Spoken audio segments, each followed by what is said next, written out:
Zagales, zagalas, señores del jurado, yo soy Roberto y os quiero dar la bienvenida a este pequeño canal donde, como sabéis, solemos hablar de cine. En primer lugar, quiero aprovechar para dar un último adiós al grandísimo Roger Corman, director y productor, descubridor de talentos por cuyas producciones pasaron casi todos los grandes de Hollywood.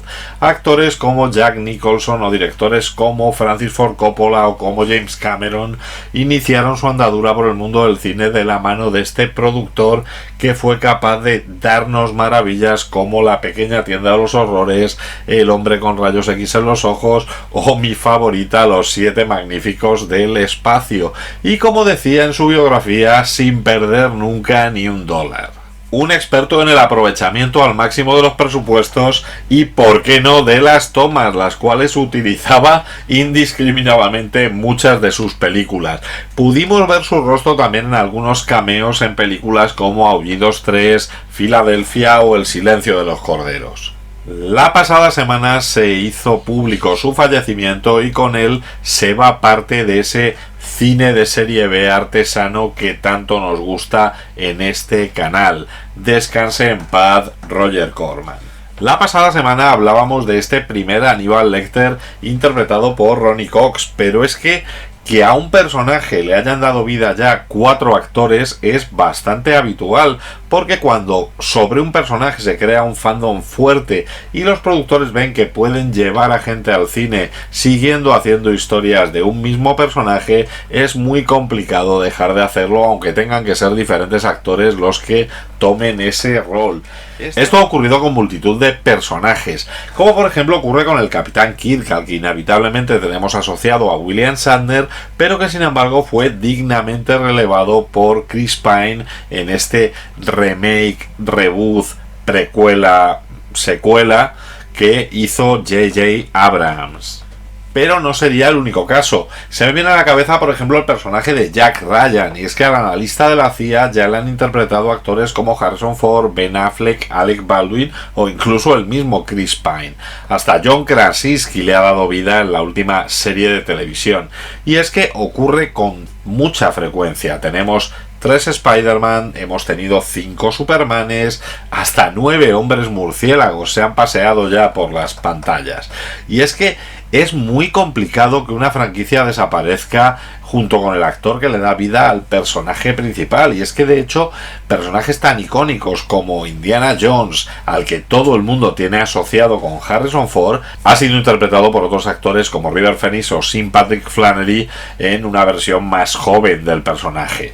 Me surgió la duda de cuál era el personaje cinematográfico al que más actores le habrían dado vida en películas y televisión, y aunque mi primer pensamiento fue para James Bond, porque el espía ha sido interpretado ya por 6 actores en la saga oficial, pero es que además de ello había tenido el rostro de Barry Nelson en la adaptación de la BBC de Casino Royale, o incluso el de David Niven en esta comedia llamada también Casino Royale. Pero curiosamente hay varios personajes que superan a 007. Uno de los personajes que más rostros ha tenido, por ejemplo, es Tarzán, y es que el héroe selvático creado por Edgar Rice Burroughs ha tenido ya más de 9 actores diferentes. Para gente de mi edad que veíamos las películas de la primera, el más icónico quizá haya sido Johnny Weissmuller, pero realmente actores como Christopher Lambert o Alexander Skarsgård han dado vida a este hombre de la selva. Otro caso similar es el de Robin Hood. Robin Hood es un personaje que ha tenido más de 12 interpretaciones, y de la misma manera la gente más mayor recordaremos la interpretación de ese Robin Hood de Errol Flynn, pero sin embargo Kevin Costner fue el de nuestra generación, e incluso hace poco Taron Egerton ha hecho una nueva versión de este personaje. Algo parecido ocurre con el monstruo de Frankenstein, que la mayoría identificamos con ese maquillaje y ese aspecto que tuvo el monstruo clásico de la Universal que dio vida Boris Karloff, pero que ha tenido ya más de 20 actores diferentes dándole el rostro, entre ellos actores de la talla de Christopher Lee o Robert De Niro. Lógicamente, al igual que Frankenstein, tiene que estar en esta lista Drácula, y es que el príncipe de los vampiros ha sido interpretado ya por más de 20 actores, y aunque siempre pensaremos en Bela Lugosi o en Christopher Lee, actores como Gary Oldman o incluso Leslie Nielsen han hecho del Conde Transilvano. Pero sin embargo, el personaje que oficialmente ha tenido más caras en el cine no ha sido otro que el de Sherlock Holmes, y es que el inquilino del 21B de Baker Street, creado por Sir Arthur Conan Doyle, uno de mis personajes favoritos, por cierto, ha sido ya representado por más de 40 actores a lo largo de la historia del cine. La primera aparición del detective en el cine tuvo lugar en el año 1900, en una película muda llamada Sherlock Holmes Baffled. Lo curioso es que se desconoce quién fue el actor que dio vida al personaje, dado que no aparece acreditado y nunca se ha sabido cuál era su identidad. Sería William Gillette, en el año 1916, el que haría la película muda protagonizada y dirigida por él mismo, llamada Sherlock Holmes, basándose en su propia obra de teatro y al que se le reconocería como la primera encarnación de este personaje. Pero sin duda Basil Rathbone, gracias a la serie de películas de los años 40, fue el más reconocido de los actores clásicos. Posteriormente, grandes actores le han dado vida, desde Peter Cushing, tanto en cine como en televisión, su gran amigo Christopher Lee, que también le dio vida en algunas producciones británicas de finales de los 80, o actores como Charlton Heston o Christopher Plummer han cogido la gorra y la pipa del detective. Tuvimos incluso en la década pasada 3 Sherlock Holmes diferentes coincidiendo en la pantalla. Teníamos por un lado a Benedict Cumberbatch en la serie de la BBC, por otro lado a Robert Downey Jr. dándole vida en las películas de Guy Ritchie, y por último Johnny Lee Miller en la serie Elementary, haciendo una versión actual de este Sherlock Holmes. Y es que en esa misma época tuvimos también otro Sherlock Holmes crepuscular maravilloso, interpretado por Ian McKellen en la película Mr. Holmes. Y bueno, siendo Sherlock Holmes uno de mis personajes favoritos, cuando yo echo la vista atrás y pienso en cómo comenzó mi afición por las historias de este detective británico, no es a ninguno de esos actores a los que recuerdo, sino a un jovencito que vivió una aventura maravillosa. Y de ese hablaremos hoy aquí, porque esto es otro rollo.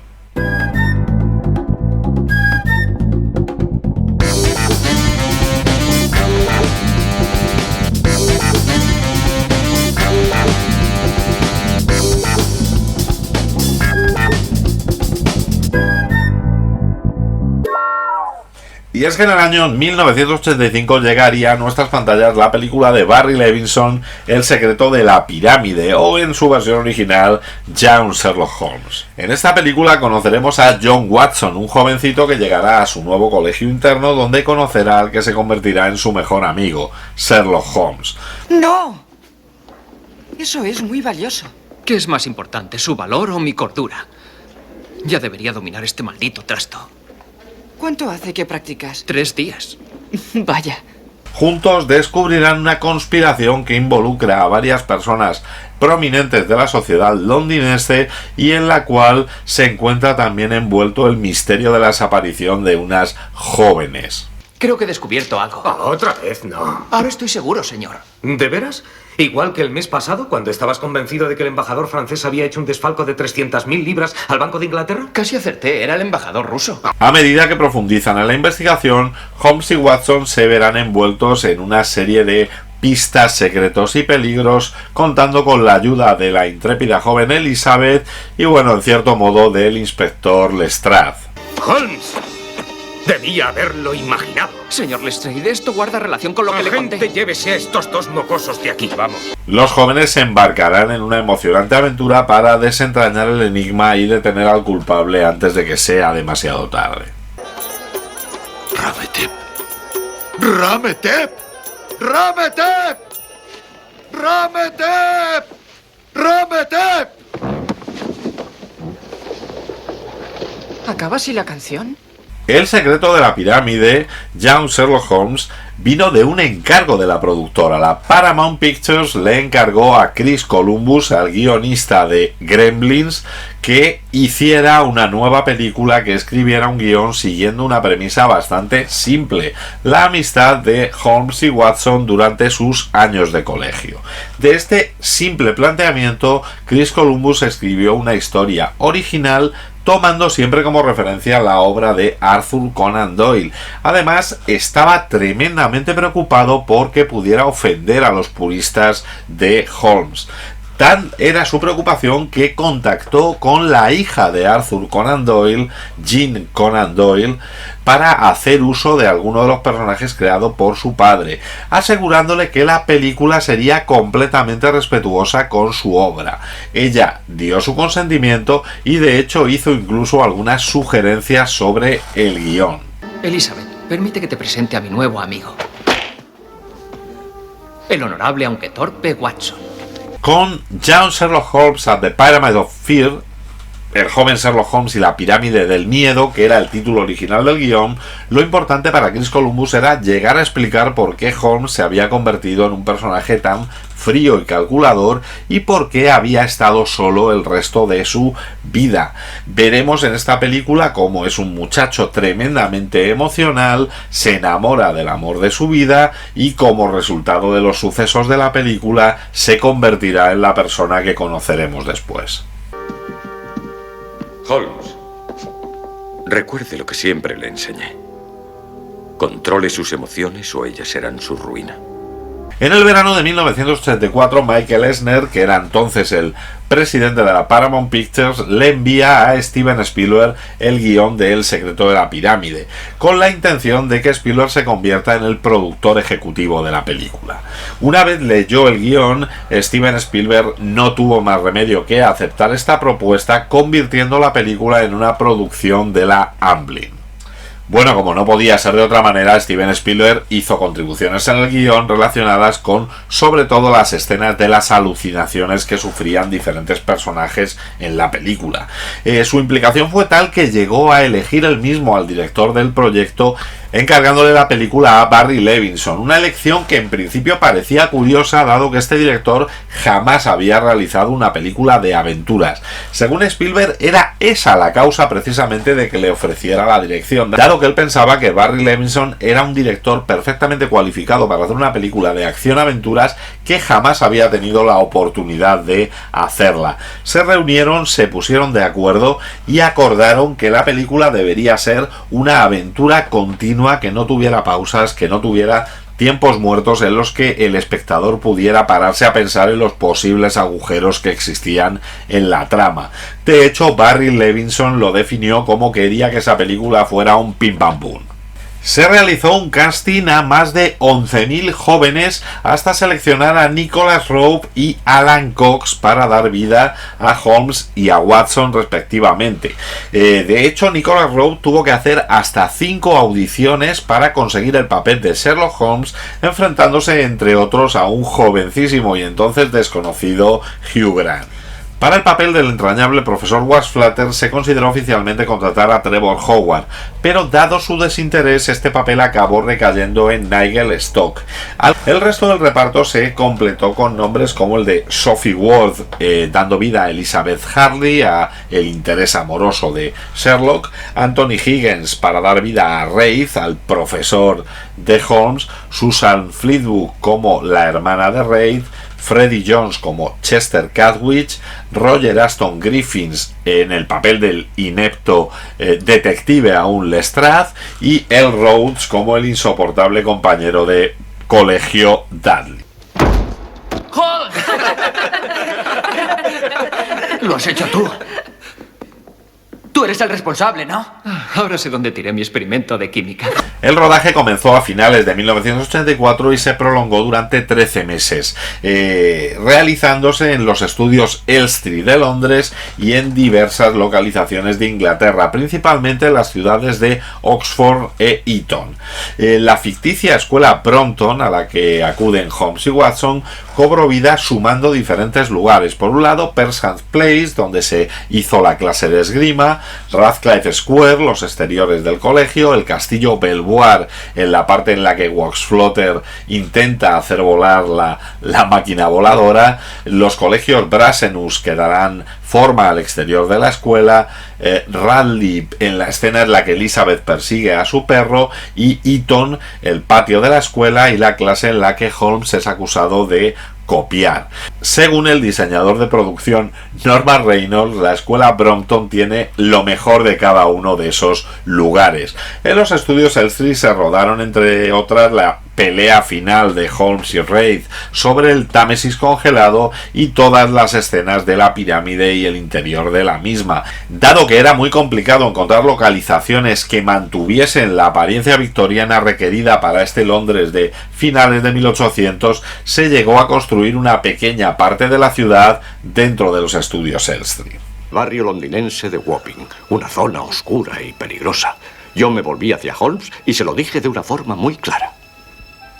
Holmes, quizá deberíamos volver por la mañana, cuando haya más luz. Y bueno, sobre las localizaciones, en el rodaje en Oxford hubo que utilizar nieve falsa para rodar estas escenas navideñas. La cuestión es que la nieve falsa empleada mató gran parte de la hierba de la famosa universidad, por lo cual Steven Spielberg tuvo que reembolsar completamente el reemplazar toda esta hierba. Alan Cox realmente era un chico bastante delgado y para dar esa imagen obesa que querían ligar al Dr. Watson tuvo que ganar mucho peso para el papel. De hecho, tuvo que estar comiendo muchísimo, yendo al gimnasio para ganar masa muscular, aumentando hasta 5 kilos. Además, el actor tuvo que trabajar con un traje con relleno para terminar de dar esa imagen oronda de un perfecto Watson. Lo curioso es que, como todo adolescente, Cox tuvo una etapa de crecimiento durante el rodaje y en alguna de las escenas se tuvo que tomar su imagen separada del resto del grupo o sentado para disimular el estirón que había pegado y la falta de diferencia de altura que había cogido ya con Holmes.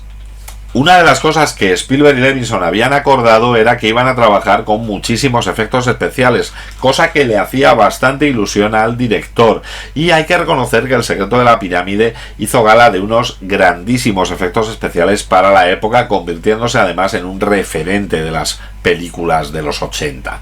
El ganador de 9 Oscar, Dennis Muren, de Industrial Light and Magic, fue el supervisor de efectos especiales de la película y realmente creó lo imposible. Utilizaron miniaturas, matte painting, efectos ópticos, stop motion, animatrónicas y sobre todo unos revolucionarios y novedosos efectos CGI.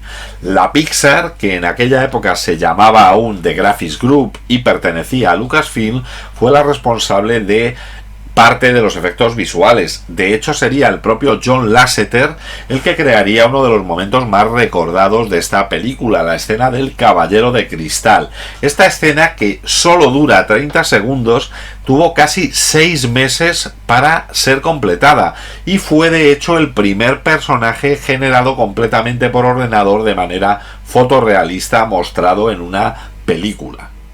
Para la secuencia de la alucinación de Watson, en la que es atacado por unos pasteles que cobran vida, se utilizaron marionetas, títeres de varilla y animación stop motion. Spielberg quería potenciar más esa escena e insistió en darle alas con una patata líder de todos los alimentos, pero Barry Levinson dijo que esta escena debía reducirse al máximo posible. Tras varias discusiones entre el productor y el director, al final prevaleció la opinión del director. Aún así, los planos de Alan Cox necesitaron 4 días para ser rodados y la escena tardó casi un mes en ser completada. Para la escena que Waz Flutter es atacado por unas pequeñas criaturas demoníacas se utilizó un sistema denominado Go Motion. Básicamente es el mismo sistema que el Stop Motion, pero produciendo unos efectos de desenfoques en los movimientos del títere para que parezcan movimientos algo más realistas. Eso es lo que se hizo en esta escena con las alas de las criaturas. Otro punto en el que en esta película fue innovadora fue en que fue la primera película en la que se utilizaron efectos de matte painting digital, obra de Chris Evans. Se crearon para la misma escena del Caballero de Cristal. La pared y la ventana de la iglesia eran mates pintados en acrílicos por Evans. Evans los fotografió, los escaneó a un ordenador y, utilizando un sistema patentado por Pixar, Evans consiguió que las líneas entre la acción real y el matte painting fueran invisibles para el espectador. y es que la película fue una auténtica precursora en los efectos visuales digitales y tras ella llegarían maravillas como Abyss, Terminator 2 o Parque Jurásico, pero todas ellas tomaron la base tecnológica que se había creado para El secreto de la pirámide. De hecho, tales avances tecnológicos fueron recompensados con una merecidísima nominación al Oscar a los mejores efectos visuales para Dennis Muren, Kid West, John Ellis y David Allen. Este premio lo perderían, se llevaría el Oscar la película Cocoon. La película sería estrenada el 4 de diciembre de 1985 en los Estados Unidos y fue una pequeña decepción en taquilla. Recaudó únicamente 19,7 millones de dólares entre Estados Unidos y Canadá con un presupuesto de 18 millones y no llegó a superar el puesto número 46 en la taquilla norteamericana. A pesar de este fracaso doméstico, realmente a nivel internacional recaudó 44 millones, un total de 64 millones, lo que la alejó completamente de ser un fracaso. La crítica además tampoco fue muy benevolente con El secreto de la pirámide. Críticos como Roger Ebert indicaron que tanto efecto especial no le hacía demasiado bien a una película de Sherlock Holmes, aunque reconocían que por lo menos eran divertidos. Otros críticos como Gene Siskel del Chicago Tribune decían que la película era maravillosa en todos los aspectos técnicos, pero que la trama y sobre todo el villano no merecían el tiempo ni de Holmes ni de los espectadores. De hecho, la mayoría de los críticos cuestionaban la necesidad de un Holmes que estaba más preocupado de huir de egipcios y practicar esgrima que de investigar el misterio. Si puedo hacer algo más por usted. Oh, bueno, hay una cosa. Un último duelo. Sí, señor. De hecho, cuando posteriormente se ha revisitado por parte de la crítica esta película, se ha considerado que no se sostiene nada más que por los efectos especiales y que carece de toda la parte de investigación que se supone que tiene que ir asociada en una película de Sherlock Holmes. Junto a los efectos especiales, la otra parte alabada de la película es la música compuesta por Bruce Broughton. El otro gran acierto de esta película, una melodía inolvidable que se va a constituir como parte integral de la atmósfera misteriosa y emocionante de la película. Broughton logra capturar la esencia de la época victoriana y la mezcla en una melodía de aventura y emoción típica del cine de los años 80. De hecho, el único galardón que consiguió la película fue el Saturn Award a la mejor música para Bruce Broughton.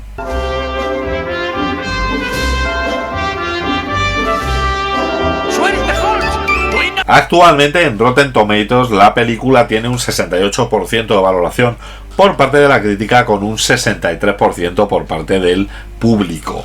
Más o menos similar es la clasificación que obtiene en IMDb, donde tiene un 6,8 sobre 10. En cuanto a algunas curiosidades de la película, tenemos que mencionar que el actor Nigel Stock, que interpreta a Wes Flutter, había dado vida al Dr. Watson en la serie de televisión Sherlock Holmes entre el año 64 y el año 68.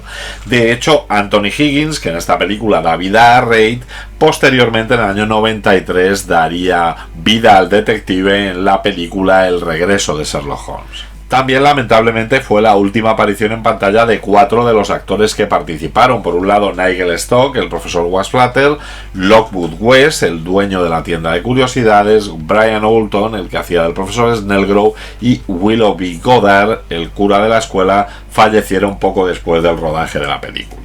El secreto de la pirámide fue la primera de las 3 únicas películas producidas por la Amblin en la que se puede escuchar la música compuesta por John Williams durante su logo. Las otras 2 películas son Esta casa es una ruina y El color púrpura.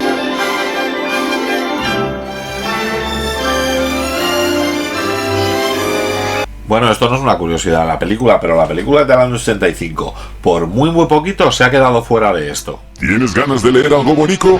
Nace Weird Magazine, el fanzine para la muchachada apto para pollaviejas. La revista oficial del canal de YouTube Videoclub Weird, cuyo primer número está dedicado a películas estrenadas en el año 1984. Un primer número dedicado a películas cuarentonas, con artículos de Navio López San Juan, de Sass, del Reverendo Wilson, de Gorka Olaso, de Javier Pollo, de Marc Gras, de Nel Rivas, de Roberto Gallego, de Salva Rubio y de un montonazo de más de colaboradores de lujo para una revista la mar de Fetén.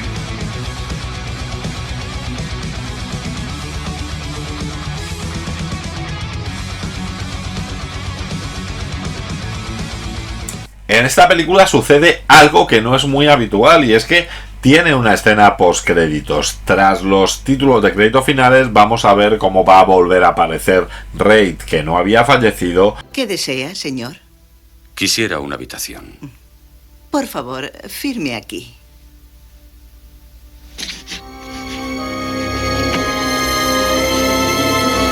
Siguiendo con los créditos, la secuencia de los títulos de crédito iniciales en los que una sombra se va moviendo por las calles de Londres es un homenaje a los créditos clásicos de las películas protagonizadas por Basil Rathbone y Nigel Bruce en los 40. Hay un actor llamado Ralph Tabachkin que participó en todas las películas de Levinson desde Dinner en el año 82 hasta Liberty Heights en el año 99. En esta película va a tener un pequeño cameo como el policía que va a aparecer reflejado en una ventana cuando el ingenio volador tripulado por Holmes y Watson pasa por encima de su cabeza.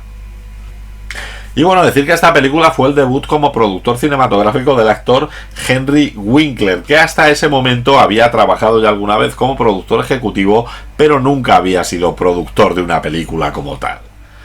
En el año 1987 se creó un videojuego para MSX llamado Young Sherlock The Legacy of Doyle, que solamente fue lanzado en el mercado japonés. Asimismo, el mago David Copperfield utilizó la banda sonora de esta película para ambientar algunos de esos números en el especial de televisión La magia de David Copperfield, Misterio en el Orient Express del año 1991. A su llegada al mercado doméstico en algunos países se cambió el título de la película por Young Sherlock Holmes at the Pyramid of Fear, recuperando realmente el título original con el que había sido diseñado, que era muchísimo más aventurero, tipo Indiana Jones. Cuando Holmes y Watson se conocen, el primero supone que la inicial J es de James. Esto es una referencia a una de las contradicciones que suceden en las novelas de Conan Doyle, dado que, aunque en todas las aventuras es llamado John Watson, en una su mujer le llama James. Se interpreta que la inicial de en medio del nombre, John H. Watson, corresponde con Amish, que es la manera escocesa del nombre James. El perro de Wax Flutter tiene como nombre Uncas.